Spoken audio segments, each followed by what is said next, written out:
तुम लोग क्या जिज्ञासा पूछो? हाँ हाँ, क्या है महाराज आए हो उसी के लिए? तो काम चालू हो नहीं पा रहा मेरा। मैं सोच रहा हूँ कुछ अच्छा करके फिर आगे बढ़ूँ तो सही है। अगर मैं कुछ अच्छा करता हूँ तो मेरे पे कोई चीज़ें इफेक्ट करेगी। टॉयलेट के तो मिस्त्री खोजो ना। मिस्त्री तो खोज रहे हैं, बात हो रही है महाराज जी, लेकिन मैं हमेशा देख रहा हूँ, कम से कम मैंने अभी तक 10-15-20 मिस्त्री से बात कर ली। हर मिस्त्री किसी का नॉट रीचेबल, कोई स्विच ऑफ, कोई बोल रहा है 2 महीने बाद काम स्टार्ट होगा। नहीं, तब तुम यहाँ का नहीं जानते हो सिस्टम। यहाँ पर फ़ोन से कभी मिस्त्री नहीं आता है। नहीं, आने के बाद भी मिस्त्री, पूरी बात मैंने उसको बता दी और बाद में वो पूरी महाभारत उसको बता दिया मैंने। फिर उसको बोल रहा है कि मैं बाद में आऊँगा। यहाँ पर काम करने का मतलब है कि तुम जाओ, उसको अपनी गाड़ी में बिठाओ और उसको उठा करके यहाँ ले आओ। इस तरह से मिस्त्री आते हैं यहाँ। अगर तुम सोचो कि फ़ोन कर दिया वो अपने से चला आएगा तो ऐसा कभी नहीं होता। लास्ट में गाजीपुर जाऊँगा, ऐसा कभी नहीं होता है। थोड़ा मौसम का भी देख रहा हूँ, मौसम थोड़ा सही है। वो बात अपनी जगह पर है, लेकिन ऐसा मत समझना कि तुमने फ़ोन कर दिया और पहुंच गया, हाजिर हो गया। ऐसा नहीं होगा यहाँ कभी। चाहे 10 बरस भी इंतजार तुम कर लो तो उससे कोई। यहाँ के काम करने का डर रहा ही है कि उनको जाओ पकड़ करके ले आओ। इसको महाराज जी ये लग रहा है ना कि घर में भूत प्रेत इतने ज़्यादा हो गए हैं कि वही काम रोक रहे हैं। इसको जरा बताइए क्या मतलब भूत प्रेत का कोई। महाराज जी मैंने ऑब्जर्व किया, 2 कमरे मैंने साफ़ किए, 2 कमरे मैंने साफ़ किए। हाँ, और 2-3 दिन बाद वापस वो मतलब कमरा ऐसा लग रहा है कि उसके अंदर कभी सफाई हुई नहीं है। ऐसा है ना कि तुम एक आदमी को साफ करने वाले और 10 आदमी गंदा करने वाले। नहीं तो भी महाराज जी जाला वगैरह जो भी इतना जल्दी कैसे आ जाएगा? 2-3 दिन में जाला कैसे आ जाएगा? क्यों नहीं आएगा जाला? जाला एक दिन में मकड़ी में एक। तुम क्या समझते हो कोई और दूसरा बना रहे? जाला तो वही मकड़े ना बनाते हैं। कह रहा भूत बनाएगा। अरे वो भी हम लोग तुम भी साइंस पढ़ करके यही सब सवाल में फंसे हुए। पता नहीं क्या हो रहा है। मकड़ा तो जाला लगाएगा। ये बरसात में सबसे ज़्यादा जाला लगाते हैं मकड़े, क्योंकि बरसात में बहुत ज़्यादा कीट पतंगे बहुत ज़्यादा उत्पन्न होते हैं और वो सब खा करके इसी में सबसे ज़्यादा पुष्ट होते हैं। हाँ, बरसात में मकड़ा। तो मैं इधर जाकर जंगल में देखो, अभी कहीं भी निकल जाओ किसी झाड़ी में, इतने जाला होंगे कि तुम्हारा पूरा चेहरा ढक जाएगा। मेन चक्कर ये है ना महाराज जी कि एक दिन सफाई करने से नहीं होता है, रोज करोगे आप तब तो सफाई का रोज का ही काम होता है। बात सही है, रोज तो वही रही। और जो है और हर एक की जिम्मेवारी होती है अपने अपने स्तर पर कुछ करने की। और जो कोई कुछ भी साफ नहीं करे तो बाकी सब कितना करेंगे? अंत में जो करने वाला एक है वो भी थक जाएगा, वो छोड़ देगा और फिर जो है कचरा फिर इकट्ठा होता रहेगा। जब सभी लोग में ये प्रेरणा होती है तब ऐसा होता है। तो कचरे जब इकट्ठे होते रहते हैं तो इसका मतलब है कि घर में जो है इस तरह का जब होता है, तुम्हारे मन में जो बात है मैं समझ रहा हूँ कि इस तरह से क्या होता है कि आर्थिक उन्नति जो है घट जाती है। हाँ, वो निश्चित सी बात है। जब कचरा रहेगा तो फिर धन कहाँ से रहेगा? समृद्धि नहीं रहेगी। जब आप कबाड़ घर में रखे हैं तो समृद्धि बिल्कुल नहीं रहेगी। और उसी तरह से वही हाल हम लोग के मन का है। अगर हम लोग के मन में कबाड़ होगा तो हम लोग फिर समृद्ध नहीं हो सकते हैं, हम लोग आध्यात्मिक रूप से विकसित नहीं हो सकते हैं। तो चाहे घर का कचरा हो, चाहे दिमाग का कचरा हो, चाहे कहीं का कचरा हो, कचरा रहेगा तो जाएंगे विकृति पैदा करेगा। बहुत ज़्यादा क्रोध आता है यहाँ पे गुस्सा बहुत आता है, पता नहीं क्यों। मैंने देखा, ऑब्जर्व किया, मुझे बाहर इतना नहीं आता। तो महाराज जी हमें ये लगता है कि जो गुस्सा तो इसलिए आ रहा है तरीके से हर व्यक्ति अपने हिसाब से एक जीवन के सिद्धांत को लेकर चलता है और उसके अनुसार जब वहाँ घटना नहीं घटती है तो उसको चिढ़ आती है, क्योंकि वो चाहता है कि उसके अनुसार हो, मैनेज हो। लेकिन यहाँ तो किसी के अनुसार मैनेज नहीं है इस दुनिया में कुछ भी। सही बात है। हाँ, पूरी दुनिया में कोई भी चीज़ किसी के अनुसार मैनेज नहीं। सबकी सेम नहीं होती। गुस्से को शांत करने के लिए क्या तो अलग अलग लोग अलग अलग जो है अपना व्यवहार करते हैं उस हिसाब से। सब कुछ होते हुए महाराज जी ऐसा लगता है सबका अपना अपना अलग अलग स्पेस है ना, माइंड का अपना अपना अलग फ्रेमवर्क है। उसके हिसाब से अपनी अपनी आवश्यकताएँ अलग अलग है, अपनी क्षमता अलग अलग है, अपनी सोच अलग अलग है, बहुत चीज़ अलग अलग है। तो वैसे व्यवहार करते हैं। सब कुछ होते हुए भी ऐसा लगता है तुम सिर्फ यदि तुम्हारा अपना घर हो, हाँ, यदि तुम्हारा अपना शरीर हो तो उसको कुछ हद तक तुम मैनेज कर सकते हो। लेकिन वह क्षेत्र जिसमें कि बहुत लोग हैं, सार्वजनिक है, हाँ, तो तुम उसको मैनेज नहीं कर सकते हो। तुम उन्हें सलाह दे सकते हो, उचित सलाह लगने पर वे उसमें से कुछ काम कर सकते महाराज हैं। जी नहीं अगर कर उस सलाह पे कोई काम करे ही नहीं, बिल्कुल मतलब जीरो के जीरो रहे। अब मेरे बाबा का ही उदाहरण, बुरा तो मुझे भी लगता है, आप भी हैं उनके साथ 22, 20, 25 साल जो भी जितने साल से उनसे जुड़े हुए हैं, वो किस मतलब किसकी बात मानते मुझे आज तक समझ में नहीं है। किसकी इस बात सुन सकते हैं? इस दुनिया में कौन किसकी बात सुनता है? हर व्यक्ति अपने हित की बात सुनता है और अपने हित की बात करता है। वह चीज़ उसको वह समझता है कि मेरे हित क्या है। हो सकता है उसके हित का ना भी हो वह, तो भी वो समझता हो कि वो मेरे हित का है, इसलिए वो ऐसा करता है। जैसे मान लो एक शराबी है, वो शराब पीना उसके हित का नहीं है, परंतु वह समझता है मेरे हित का है, इसलिए वो पिएगा। उसके घर वाले चाहे लाख मना करें उससे, वह पिएगा तब तक जब तक कि खुद वह नहीं समझ ले कि यह वास्तव में मेरे हित का नहीं है, तब तक वह उसे छोड़ने का कोई प्रयास नहीं करेगा। तो हम जिसे हित समझते हों ये हितकारी है, जिस व्यक्ति के लिए समझते हैं, अगर वही व्यक्ति समझे कि यह मेरे लिए हितकारी नहीं है, तो वह उसे नहीं करेगा, उसका महत्व नहीं देगा। वो जैसे एक छोटा सा बच्चा है, वो बीमार पड़ा है, अगर उसे कोई औषधि दी जाए तो उस औषधि का वो हित नहीं समझता। वो नहीं समझता है कि इस औषधि से मेरा ये रोग ठीक हो जाएगा। उसको तो अपने खेलने से मतलब है, औषधि को फेंक पक देगा, ये मेरे लिए बाधा है। एक डॉक्टर या एक उसके घर वाले समझ सकते हैं कि नहीं ये इसके लिए ज़रूरी है, इसके जीवन को बचाने के लिए, तो वो उसको देता है। ऐसी स्थिति है। तुम सोचते हो कि तुम अपने बाबा को अपने हिसाब से वो कर लोगे, समझाना हुआ ना, कन्वेंस एक तरीके, जैसे बोलते ना कि अपने कोई अगर बात कोई किसी को समझा नहीं पाता तो उससे कन्वेंस किया जाता है। आदमी खुद अपने को तो समझा नहीं पा रहा आज के समय में, दूसरे को क्या समझाएगा? स्वयं को समझाना, स्वयं जब हम लोग अपने को समझाना, स्वयं को कठिन पड़ रहा है अब, क्योंकि हम अपनी कहीं ना कहीं गलती करते हैं, बहुत ज़्यादा हम कहीं ना कहीं दोषी होते हैं, हम कुछ ना कुछ कुकर्म कर रहे हैं, हाँ, हम कहीं ना कहीं आलसी हैं, निकम्मा हैं, तो हम अपने को तो समझा नहीं पा रहे हैं कि हम ऐसा कैसे अपने को कैसे बदलें। दूसरे को हम क्या समझा पाएंगे? इसलिए दूसरे को समझाने की सारी चेष्टाएं जो है ना निरर्थक ही सिद्ध होती हैं। अन्यथा इतने उपदेशक आए, वे सब समझा करके किसको कुछ सही बना पाए? बहुत नगण्य लोग, वे लोग जो कि स्वयं ही इसलिए तैयार थे कि मुझे अच्छा बनना है, वही लोग समझ पाए, ये भी जान लेना। ऐसा लगता है कि उसने उसको समझा दिया, परंतु वस्तुतः यह नहीं है। वह व्यक्ति स्वयं ही तैयार था अपने को बदलने के लिए, इसलिए वह एक बहाना बन गया, एक उपदेशक, जिसके कारण वो जो है उस रास्ते पर चल पड़ा। ऐसा लगता है, लेकिन वह उस रास्ते पर चलने के लिए तत्पर ही था। वह उपदेशक अगर नहीं भी मिलता तो कोई अन्य मिल जाता, कोई अन्य नहीं भी मिलता तो वो खुद से भी चलने लगता। वो चल ही रहा था। बल्कि हर व्यक्ति अपना हित और अहित सोचता है, ये हम लोग के भीतर में इनबिल्ट है।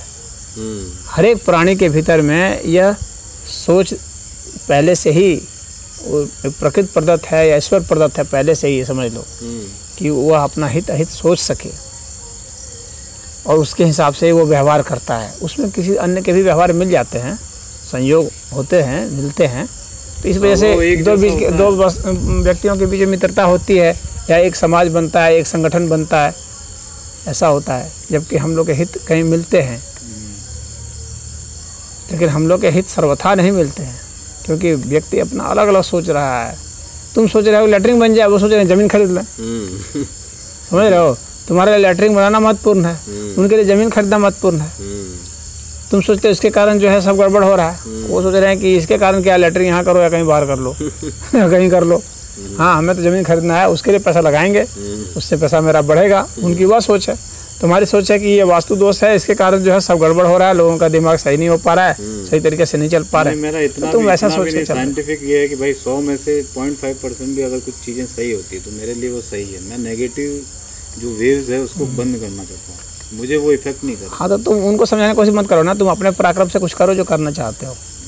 यही है मेरा। उनके भरोसे मैंने ये उनके भरोसे मत किया करो। लैटरिन का काम भी करना है ना, तो वो मैंने अपने आप को इतना सूटेबल मेरे पास अभी जो मेरे पास है मैं उस हिसाब से अपना कर दूँगा बस। हाँ, तुम स्वयं अपने हिसाब से कर लो, वही तुम्हारे लिए अच्छा रहेगा। उसी के लिए मैं प्रयासरत हूँ और उसी से मैं आगे बढ़ने का सोचूँ। आज मुझे फ़ोन भी आया था। देखो, ये बहुत छोटी सी बात है, बहुत बड़ी बात नहीं है इसको बनाना, लेकिन अब तुम्हारे लिए बड़ी बात धीरे धीरे बनती जा रही है। मेरे लिए बड़ी बात बनती जा रही है, क्योंकि इसको क्योंकि इतने समय हो गए, अभी तक तुम उसमें कुछ बहुत सफलता नहीं पा पाए। मैं उसमें सफलता नहीं पा पाया, यही बात है। हाँ। दूसरा मैं क्या उसमें दूसरों के भरोसे चल गया, अब मुझे अपने हिसाब से करना पड़ेगा, पूरा ही मुझे टेक ओवर। और अगर तुम उसको नहीं कर पाए और यूं ही चले गए तो एक बहुत बड़ा तुम्हारे पर जो प्रश्नवाचक चिन्ह लग जाएगा कि तुमने इसी के लिए आया, इतने दिन ट्रिप का, इतनी छोटी सी बात भी नहीं करा पाया तो ये क्या करेगा आगे जीवन में। वही मेरे लिए मतलब वो ये एक उदाहरण तरीके का चैलेंज तुम्हारे लिए ऐसा उदाहरण दिया जाएगा। यस, मेरे पीछे पीठ पीछे दिया है। हाँ, पीठ पीछे दिया जाएगा, सामने भी बाद में देंगे कभी और वे लोग खिल्ली उड़ाएंगे तुम्हारी। यही दुनिया की रीत है। हाँ, जैसे आदमी घूमता है। अच्छा इसलिए महाराज जी, ये तुम बताइए, अपने इसको एक चुनौती के रूप में लेकर के इसको किसी तरह से कंप्लीट करना है। मैंने कंप्लीट शपथ ली है करके ही, महाराज जी की, हाँ, मैंने प्रति अभी मेरे पास कंप्लीट करके जाना, मेरे अन्यथा तुम सामने जो है एक चीज- पलायनवादी भगोड़े हो जाओगे। महाराज जी एक समस्या ये भी आ गई।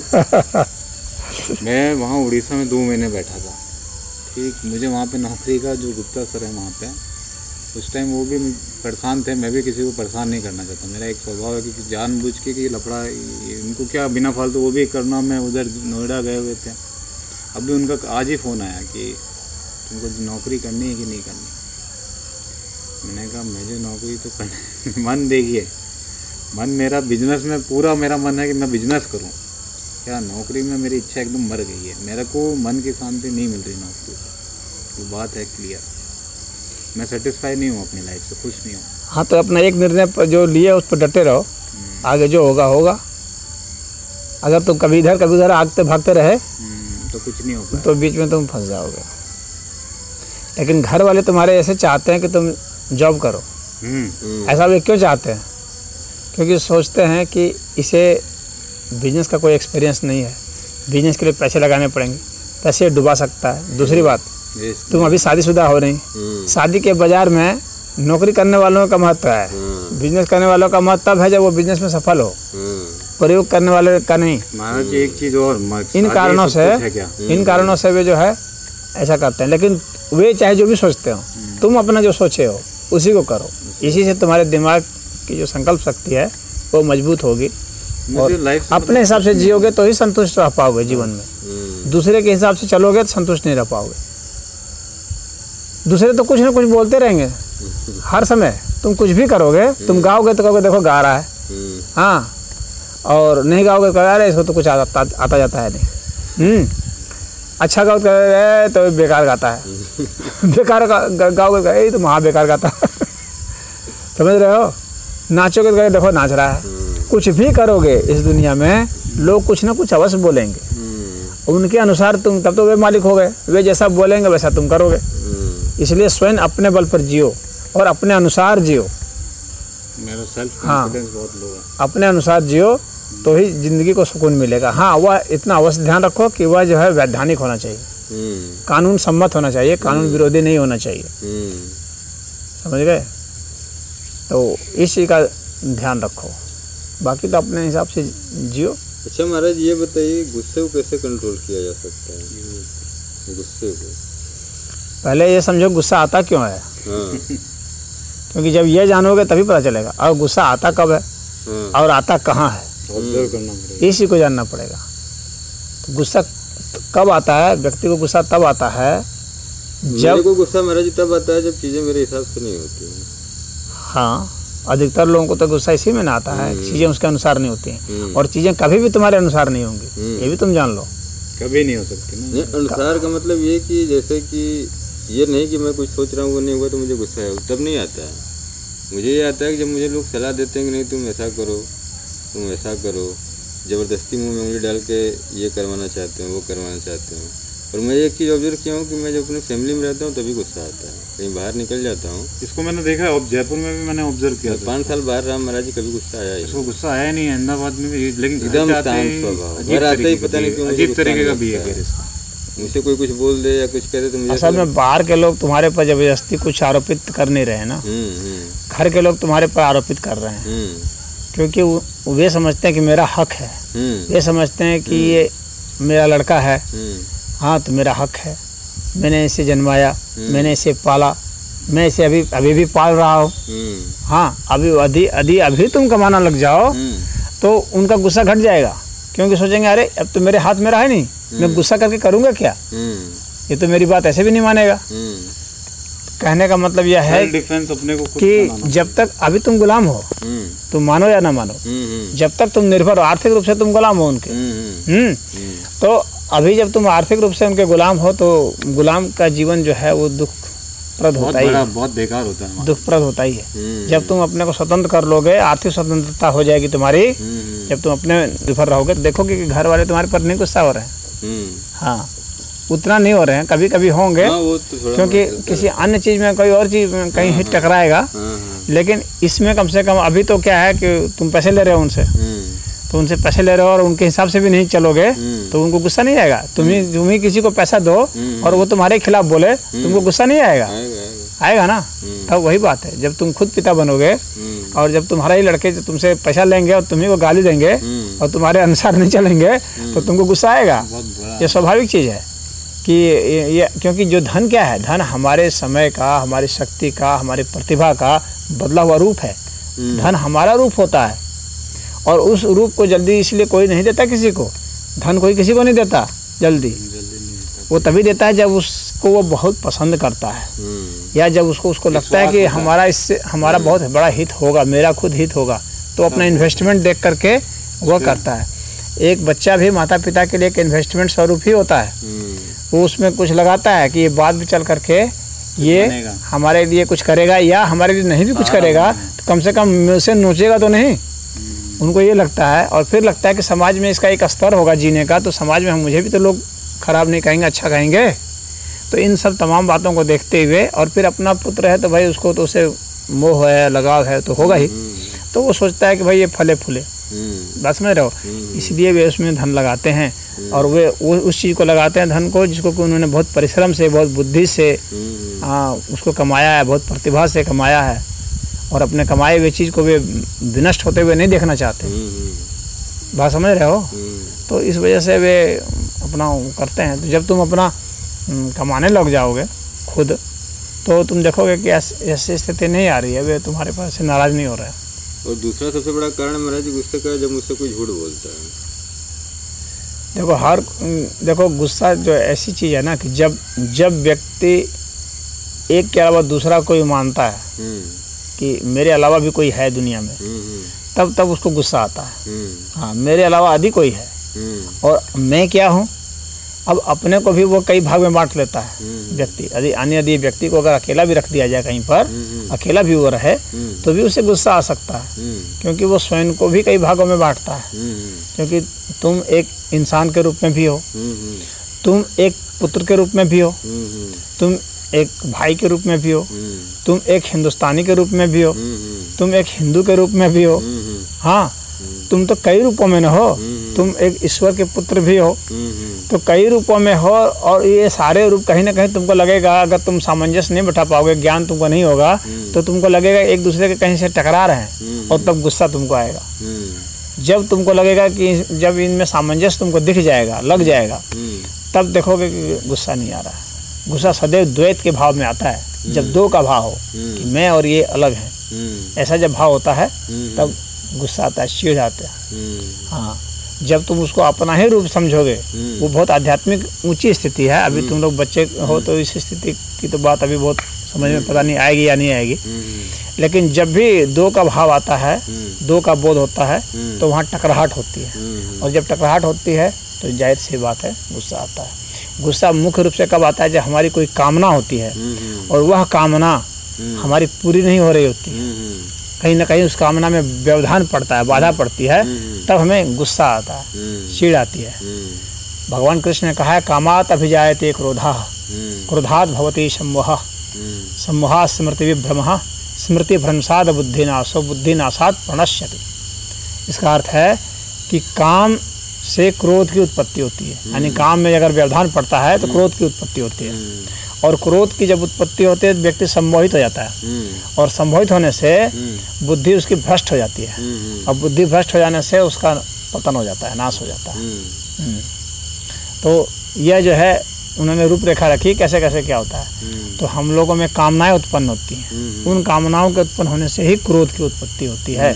जब उसमें बाधा पड़ जाएगी, जैसे मान लो तुम कुछ चाह रहे हो, उसमें किसी ने अड़ंगा डाल दिया, तुमको गुस्सा आ जाएगा। बात समझ आ रही है ना? तो ऐसे ही गुस्सा आता है। तुम्हारा हित कहीं टकरा जाता है, तुम्हारे हित में कोई ना कोई कहीं अड़ंगा डाल दिया, बाधा डाल दिया, या विपरीत हो गया, या उसमें भागीदार होने लगा, तुमको लगा मेरा हिस्सा कम हो जाएगा, तो वो गुस्सा आना शुरू हो जाता है। भोग की इच्छा से ही गुस्सा आता है। हमारे में कोई ना कोई चीज़ भोगने की कामना है, और उस कामना में व्यवधान पड़ता है तो गुस्सा आता है। ये स्वाभाविक है, ये सभी जीवों में है लागू। प्रतिक्रिया सभी जीवों में, वनस्पतियों में, यहाँ तक कि बैक्टीरिया वायरस में भी प्रतिक्रिया होती है। हाँ, वे भी, उनमें भी ऐसे गुस्सा आता है। और जब वे गुस्से होते हैं तो बहुत तेज आक्रमण करते हैं, उनका इन्फेक्शन और तेज हो जाता है।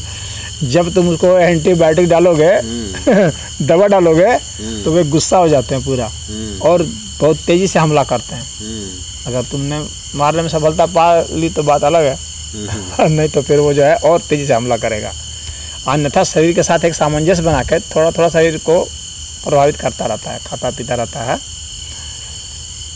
कभी कभी ये भी होता है महाराज जी कि जैसे मुझे पता है कि अगला इंसान गलत है, उसके ऊपर मैं इतना तेज़ी से अटैक वाला गुस्सा करता हूँ कि कुछ चीज़ें बहुत ज़्यादा मतलब बेकार हो जाती हैं। तो उस वक्त स्थिति ये बनती है कि वो इंसान गलत होकर भी सही हो जाता है, मैं गलत हो जाता हूँ कि तुमने बहुत ज़्यादा गुस्सा कर दिया, इतनी ज़रूरत थी ही नहीं। सही बात है। ऐसा क्यों होता है महाराज जी? देखो, कोई भी व्यक्ति अगर कुछ अपराध किया है तो जो दंड है उसके अपराध के अनुसार ही होना चाहिए। अगर दंड उसके अपराध से भी ज़्यादा बड़ा हो गया, हाँ, अनुपात में बिगड़ गया, तो फिर इसका मतलब फिर वह भी एक अपराध हो गया, वह भी एक अन्याय हो गया। जैसे एक छोटा सा बच्चा है, उसने कहीं बिस्कुट उठा लिया, तब तुम मार मार के उसका हाथ थोड़ी तोड़ दोगे, पैर थोड़ी तोड़ दोगे। तो उसने ले लिया था, वो बात अलग है, तुमसे बिना पूछे ले लिया, या उसने चोरी कर ली, कहीं रखे थे तो दंड उसके हिसाब से होना चाहिए। तो यह बुद्धि भी होनी चाहिए। और कब हम किस तरह से आपत्ति करें, प्रतिक्रिया हम कैसे व्यक्त करें कि सामने वाला दोषी है और वो दोषी महसूस कर जाए और अन्य भी महसूस कर जाएं और उसमें सुधार भी हो जाए, एक तरह से दोबारा उस चीज़ को वो ना करे, तो उस हिसाब से ही प्रतिक्रिया करनी होती है। और यदि उसने गलती थोड़ी सी की है, एक अंश की, और उसको डांट रहे हैं 20 अंश का, तो वो भी फिर प्रतिक्रिया कर सकता है और फिर वो झगड़े के रूप में बदल सकता है। उसके लिए क्या करना पड़ेगा महाराज जी? उसके लिए तो पहले तुमको बोध होना चाहिए ना, किसी गलती कितनी है और हमारी प्रतिक्रिया कितनी होनी चाहिए। तो यह तो कोई एक फार्मूला नहीं है, यह तो तुमको अपने विवेक से स्वयं ही निर्णय लेना होता है, इसने दोष कितना किया है, हाँ, और मुझे क्या करना चाहिए कि जिससे कि हमारे काम भी बन जाए और ये सिद्ध भी हो जाए, इनका दोष सिद्ध भी हो जाए, समाज में जगजाहिर भी हो जाए और हमारा काम भी बन जाए, बहुत प्रतिक्रिया भी बहुत नहीं आए, न्यूनतम कम से कम प्रतिक्रिया आए और अधिक से अधिक क्रिया हो जाए। ये तुम्हारा ध्येय होना चाहिए। हाँ, ओवर रिएक्शन नहीं होना चाहिए किसी चीज़ का। ओवर रिएक्शन होने से ही बहुत बड़े बड़े उत्पात होते हैं। जैसे उदाहरण के लिए, ओवर रिएक्शन का उदाहरण के लिए बताता हूँ, छोटी सी घटना कि एक व्यक्ति ने किसी के घर, मतलब किसी के घर में जा करके, और उसका मान लो कि कोई अमरूद का पेड़ था, ऐसा था, तो उसका एक अमरूद तोड़ लिया। तो वो व्यक्ति आया, उसको एक चमेटा मार दिया। अब उधर दूसरा जो आदमी है, उसके घर वाला, उसने आकर के उसको भी 2 डंडा मार दिया। अब इधर वाला जो है जाकर के उसको है गड़ासे से काट दिया। अब उधर वाला फिर आकर के इसको गोली मार दिया। अब इधर वाला जाकर के फिर उसको जो है गोली मार दिया। इस तरह से एक छोटे से अमरूद के लिए 2 परिवार का मर्डर हो गया, कई लोगों का। तो ये क्यों हुआ? अतिरिक्त प्रतिक्रिया करने से। तो अतिरिक्त अगर हम लोग प्रतिक्रिया करते हैं, ओवर रिएक्शन करते हैं किसी घटना पर, तो ये सब हो जाता है। तो एक बुद्धिमान व्यक्ति को समझ में आनी चाहिए बात कि हम कितनी प्रतिक्रिया करें कि संतुलित हो। उस टाइम महाराज जी मुझे लगता है शांत हो जाना ही बेटर रहता है ना। उस टाइम शांत ही हो जाना बेटर रहता है। जो मुझे लग रहा है कि अगला इंसान गलत है, नहीं तो गलत है तो कुछ तो आपको मतलब बोल दो, रोकना पड़ेगा ही, कुछ कहना पड़ेगा ही, लेकिन जिस अनुपात पे गलत है उसी अनुपात में ही ना कहोगे। ये उसको तुम अतिरिक्त अगर ओवर रिएक्शन करोगे, अतिरिक्त प्रतिक्रिया करोगे, तो जाहिर सी बात है फिर उधर से प्रतिक्रिया होगी, फिर तुम्हारी तरफ से भी और बढ़ जाएगा मामला, तुम भी गुस्सा में गाली देने लगोगे, वो भी गाली देने लगेगा, फिर तुम हाथ छोड़ दोगे, फिर वो भी हाथ छोड़ देगा, फिर दोनों मारा पीटी कर लेंगे, दोनों का हाथ मुंह टूट जाएगा, फिर जो है मुकदमा हो जाएगा, यही सब होता है बवाल। तो सहनशीलता भी होनी चाहिए व्यक्ति में। हाँ, पेशेंस जरूरी है। और क्रिया हमें प्रतिक्रिया करनी है तो कितनी करनी है ये समझ होनी चाहिए। तो कभी कभी हो जाती है, ये बात सबसे हो जाती है, क्योंकि इसको तौलना बड़ा कठिन काम है ना, सब्जेक्टिव मैटर है ना, कोई किलो और सेंटीमीटर तो ये सब है नहीं ना अपने तौलने का, तो अपने दिमाग में ही तौलना है शब्दों को। तो कितने तरह के शब्द, हम कैसे शब्द को चुने, वहाँ कैसे प्रयोग करें, ये सब बहुत मायने रखता है इसमें। हाँ, शब्दों का ही खेल हो जाता है, ये शब्दों का ही तो खेल ही है। तो उस चीज़ को हमें ध्यान रखना चाहिए कि हम क्रिया प्रतिक्रिया कितनी करें कि अतिरिक्त तो वो नहीं आए उधर से। मेरे अंदर महाराज जी पेशेंस ही नहीं है। मतलब जब जैसे मतलब कोई विवाद हो चाहे कुछ भी हो तो पेशेंस में नहीं रख पाता। मैं चाहता हूँ कि मतलब उसका ओवर रिएक्शन जितना ज़्यादा से ज़्यादा दे सकूँ, जितना ज़्यादा बवाल बढ़ा दूँ, अपने आप को सही साबित कर दूँ कि आप भी आइएगा। तो पेशेंस रखने के लिए क्या करना पड़ेगा? देखो, अपने व्यक्ति एक होता है ना कि अपने सही है और सामने वाला गलत है, और सामने वाला उसी को उल्टे गलत कह रहा है, तब आदमी क्या होता है कि अपना धैर्य खो बैठता है और रिएक्शन करता है अपने को सही साबित करने में। हाँ, लेकिन अगर तुम प्रत्यक्ष करोगे, देखोगे कि सामने वाला ऐसा क्यों कर रहा है, उसके पीछे कारण जानना चाहोगे, तब तुम हो सकता है कि या तो उस स्थान से हट जाओ या एक संतुलित उत्तर देकर के हट जाओ, चुपचाप हट जाओ, क्योंकि वो किस कारण से कर रहा है ऐसा, पहले इस पर विचार करना चाहिए कि आखिर वो ऐसा कह क्यों रहा है, गलत होते हुए भी मुझे क्यों गलत कह रहा है, क्योंकि अपनी गलती का एहसास व्यक्ति को होता है और उसको दबाने की कोशिश, ढकने की कोशिश करता है, उस रिएक्शन में करता है, सामने वाले को ऐसा दोष देता है ताकि खुद को बचा सके। उसके कई छिपे हुए बहुत सारे लक्ष्य हो सकते हैं, उन लक्ष्यों को पहले साक्षात करना पड़ेगा तुम्हें। अपने चित्त को उसके चित्त में आरोपित करो, अपने माइंड को उसके माइंड में प्रोजेक्ट करो पहले। जब वो ऐसा बोल रहा है तो समझ लो कि क्यों हो सकता है कि वो तुमसे लड़ाई खोज ही रहा हो, इस वजह से भी बोल रहा हो। उसके पीछे उसका ध्येय यही हो कि कोई ना कोई बहाना बना के इससे मुझे लड़ लेना है। हाँ, ऐसा उसका लक्ष्य हो सकता है, इसीलिए वो अनर्गल बेतुकी बातें बोल सकता है, क्योंकि उसका उद्देश्य ऐसा ही है। तो जब तुम उसके दिमाग में प्रोजेक्ट करोगे अपने दिमाग को थोड़ी देर धीरे धर के, तो तुम उसके मन के भीतर के भाव को भांप जाओगे कि आखिर ये क्यों ऐसा कह रहा है। तो उसके हिसाब से ही तुमको निर्णय लेने में सुविधा होगी। इसलिए त्वरित प्रतिक्रिया जो होती है ये खतरनाक हो जाती है।